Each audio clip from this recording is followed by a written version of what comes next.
السلام علیکم رحمۃ اللہ وبرکاتہ۔ دوستوں، ہم آپ کو آج اس ویڈیو میں بتائیں گے کہ ذہنی سکون کیسے ملے گا۔ امید کرتے ہیں کہ آپ ہماری ویڈیو کو مکمل دیکھیں گے اور ثواب کی نیت سے آگے بھی شیئر کریں گے۔ دوستوں، ذہنی سکون اور بے چین دل، یہ مسئلہ آج بہت زیادہ ہو رہا ہے۔ لوگ دن بدن ڈپریشن اور اسٹریس میں مبتلا ہو رہے ہیں، جس کی وجہ سے دلی اور دماغی سکون چلا گیا ہے۔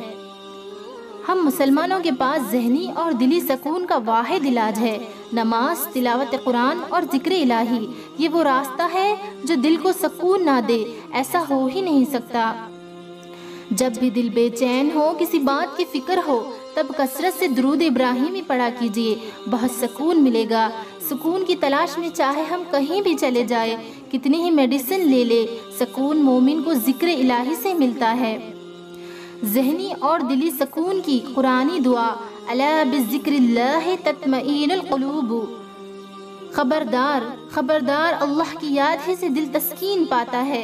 بے شک تو جب کبھی دل بے چین ہو، ذہنی سکون چاہیے، تب یہ آیت کثرت سے پڑھا کیجیے۔ اللہ پاک سب کی ذہنی اور دلی پریشانی ختم کرے اور بے چین دلوں کو سکون عطا فرمائے، آمین ثم آمین۔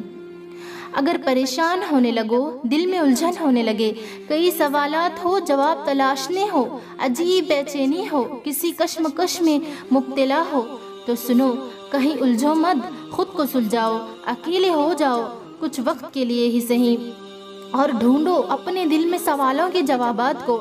پہلے نماز پڑھو، پھر دعا کرو، اللہ سبحانہ و تعالیٰ سے مدد مانگو، پھر خود سے باتیں کرو، پھر بالکل ہی پرسکون ہو کر خاموش ہو جاؤ۔ تم کو ہر جواب مل جائے گا، کیونکہ اس وقت تمہارے ساتھ کوئی انسان نہیں ہوگا، بلکہ انسان کا مالک اللہ سبحانہ و تعالیٰ ہوں گے۔ اس کائنات میں صرف رب کی دکان ایسی ہے جہاں کچھ لینے کے لیے اگر نیکی کے سکے بھی نہ ہو ہمارے پاس، تو چند آنسو ہاتھ میں رکھ کر پیش کر دو، تو ہمارا رب ہماری سوچ سے زیادہ ہمیں عطا کرے گا۔ تم گھبراتے کیوں ہو مقدر کے فیصلوں پر؟ کیا تم نہیں جانتے تمہارا رب تو غفور الرحیم ہے، وہ دن کو رات اور رات کو دن میں بدلنے پر قادر ہے۔ اسی طرح تمہاری دعاؤں کو قبول کرے گا، تقدیر کا فیصلہ بھی بدل دے گا، کیونکہ تمہارا اللہ لوگوں پر بڑا مہربان اور نہایت رحم والا ہے۔ ضرور قبول ہوگی تمہاری دعائیں، یہ وعدہ ہے اللہ تعالیٰ کا۔ اللہ تمہاری بہتری کے لیے دیر ضرور کرتا ہے، لیکن وہ بھولتا نہیں ہے۔ تمہارا مسئلہ پتہ ہے کیا ہے؟ تم نے اپنے فیصلے اللہ تعالیٰ پر چھوڑے تو ہے، پر دل سے نہیں چھوڑے۔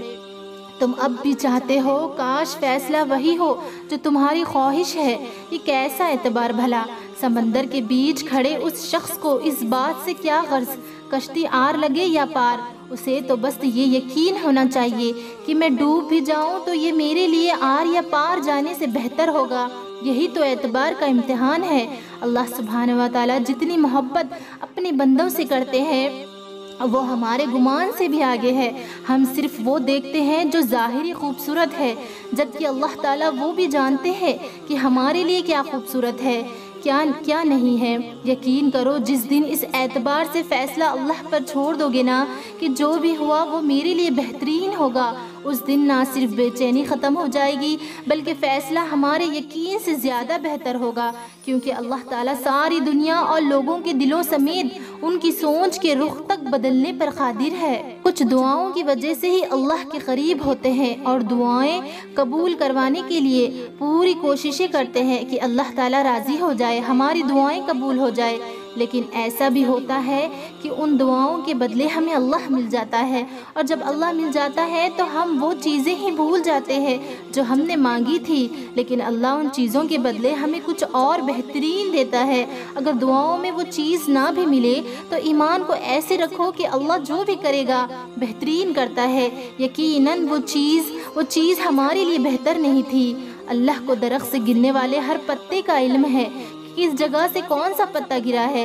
کیا ان کو آپ کی آنکھوں سے گرنے والے آنسو کا علم نہیں ہوگا؟ کیا انہیں علم نہیں ہوگا کون سی چیز آپ کو بے چین کر رکھی ہے؟ بالکل انہیں علم ہے، وہ جانتے ہیں اور ہر چیز پر قادر ہے۔ اگر اللہ تمہیں تمہاری کہانی لکھنے کا اختیار دیتا، تب بھی تم اتنی بہترین نہ لکھ سکتے تھے جتنا اس نے تمہاری کہانی بہترین لکھی ہوئی ہے۔ بے شک اللہ تو بن بولے باتیں سن لیتا ہے، لیکن تم جب بھی اللہ سے باتیں کرو تو اپنے دل و دماغ کی ساری باتیں اپنی زبان پر لے آنا۔ یہ مت سوچنا کہ تم بہت گنہگار ہو تو اللہ مجھ سے ناراض ہوگا اور اتنی آسانی سے راضی بھی نہیں ہوگا اور میری دعاؤں کو قبول نہیں کرے گا۔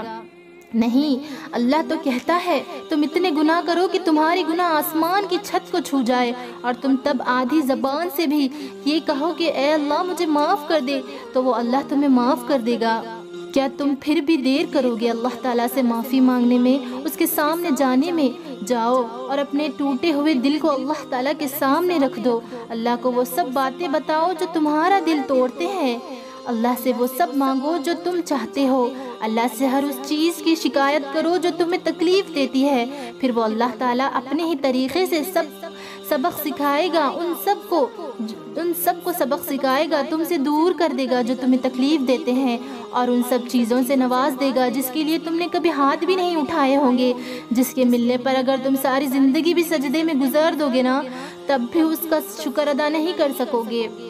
بس اپنے دماغ میں یہ بات کبھی مت آنے دینا کہ وہ تمہاری دعاؤں کو نہیں سنتا ہے، وہی اللہ تو ہے جو سنتا ہے، اس کے علاوہ کون ہے جو تمہیں سنتا ہے اور اتنے اچھے سے جانتا ہے۔ سب کچھ اللہ سے بولو جو اپنی مخلوق سے بہت پیار کرتا ہے، اس کے علاوہ ہمیں سننے والا ہے کون؟ اس کے بغیر ہم بالکل نامکمل ہے، ہمارا وجود ہی ادھورا ہے۔